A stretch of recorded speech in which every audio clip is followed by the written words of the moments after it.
Comment tu t'appelles? Je m'appelle Menijab. Pourquoi ce nom d'artiste? En fait, Menijab, c'est l'anagramme de mon prénom, Benjamin. De quoi parlent tes chansons, s'il te plaît? Je parle pas mal de mon parcours, de mon travail d'avant quand j'étais ingénieur, de mes rêves, des désillusions, un peu de tout ça, un peu de mon parcours de vie et beaucoup aussi du monde qui m'entoure, de la manière que les gens ont de se comporter et du monde de manière globale, de comment va le monde. Et là en ce moment il va pas super bien, donc voilà, ça m'inspire pas mal de textes, pas mal de chansons. Es-tu seul sur scène? Sur scène, je suis pas tout seul, je suis avec 2 musiciens, un guitariste et un pianiste.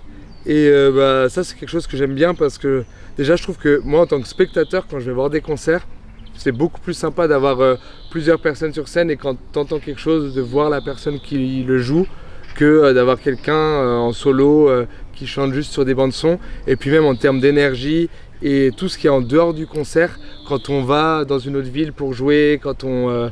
tous les déplacements, les répétitions, etc. C'est quand même beaucoup plus drôle de les faire à 3 que de faire ça tout seul. Qu'as-tu fait pour le festival Lié? J'ai fait 2 concerts, les In Situ qui ont eu lieu en décembre dernier.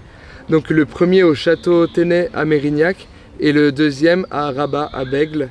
Et donc voilà, c'était 2 concerts devant une vingtaine de personnes. C'était vraiment des très très bons moments parce que c'était des moments d'échange, que ce soit avant ou après le concert.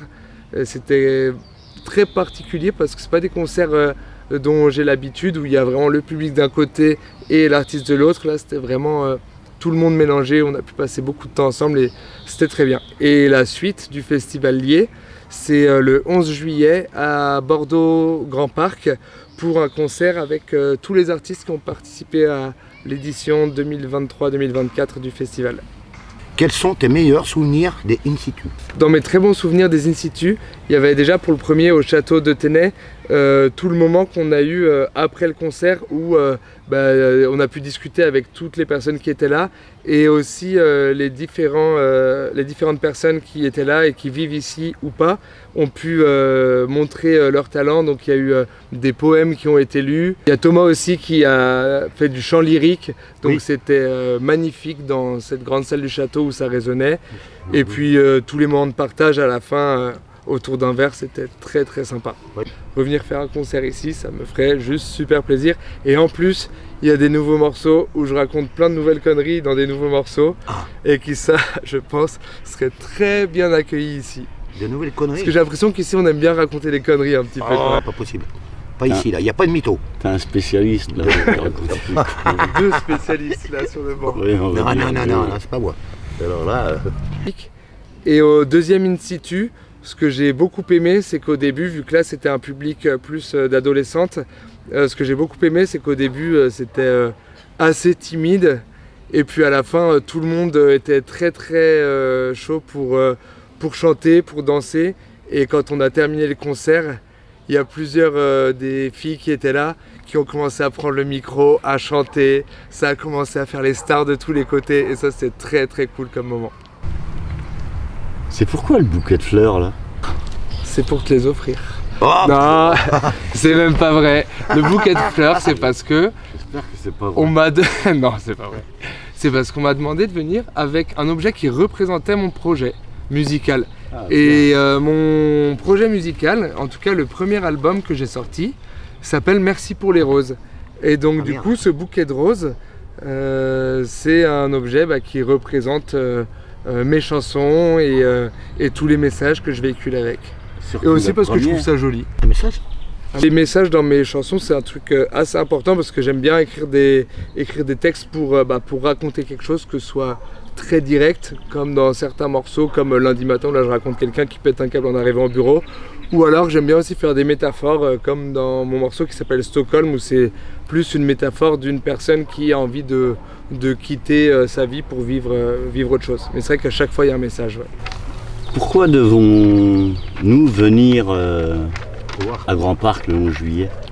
Parce que ce serait une super soirée avec 4 concerts de 4 artistes ou groupes différents, dans plein de styles différents, très très variés. Et toute l'après-midi avant les concerts, il y aura des ateliers, ateliers d'écriture, ateliers de danse je crois, de percussion corporelle, enfin bref plein de trucs pour partager des moments avec les artistes et avec les groupes et ensuite terminer en beauté par les concerts. De quoi passer une bonne journée et une bonne soirée. Alors. Une très bonne soirée je pense.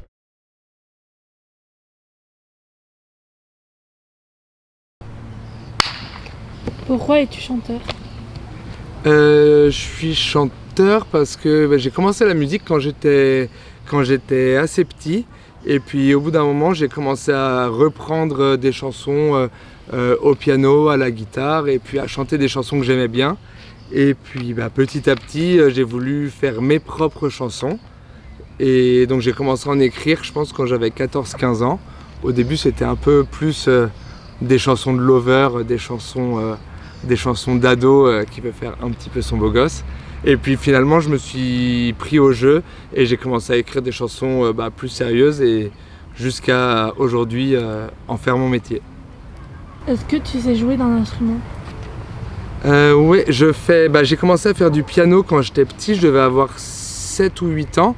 Ensuite quand j'avais 14-15 ans j'ai commencé la guitare parce que c'est un peu plus stylé que le piano quand tu as 14-15 ans. Puis après j'ai fait du violon, j'ai fait aussi des percussions, j'ai fait tout un tas d'instruments. Donc ouais, je joue de plein d'instruments.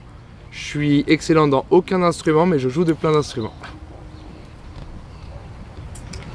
Comment vous êtes connus avec le groupe?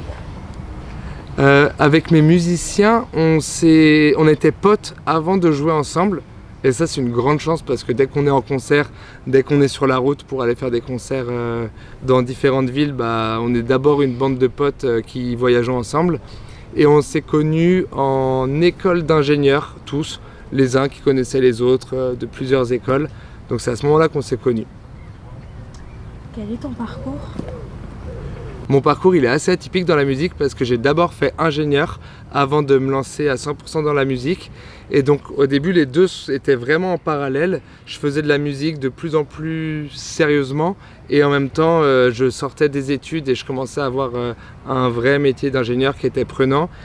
Au bout d'un moment j'arrivais plus à faire les deux donc j'ai dû faire un choix et puis la musique évidemment c'est beaucoup plus sympa que le métier d'ingénieur mais par contre ça paye un peu moins, voilà. Donc c'est ça mon parcours, c'est un ingénieur qui s'est reconverti dans le rap et la chanson. Quelles sont tes inspirations artistes préférées? Alors dans mes artistes préférés, il y a beaucoup de styles différents. Parce que moi avant de faire du rap, j'aimais beaucoup écouter du rock, de la chanson française. En chanson française, je suis très fan de Georges Brassens et de Barbara. J'ai beaucoup écouté aussi du rock anglais, donc les Arctic Monkeys, Pete Doherty, les Baby Shambles et tout ça. Et en rap, évidemment, il y a les anciens, où là, mes préférés, c'était Sniper, NTM et IAM. Et dans les plus récents, j'aime beaucoup des artistes comme DC's, comme Gaël Faye. Voilà, il y a plein d'artistes que j'écoute vraiment dans plein de styles. Et c'est un peu tout ça qui fait mes influences et qui fait qu'aujourd'hui j'ai l'impression de faire un rap qui est à la frontière de plein de styles différents, chansons, pop, rap, voilà.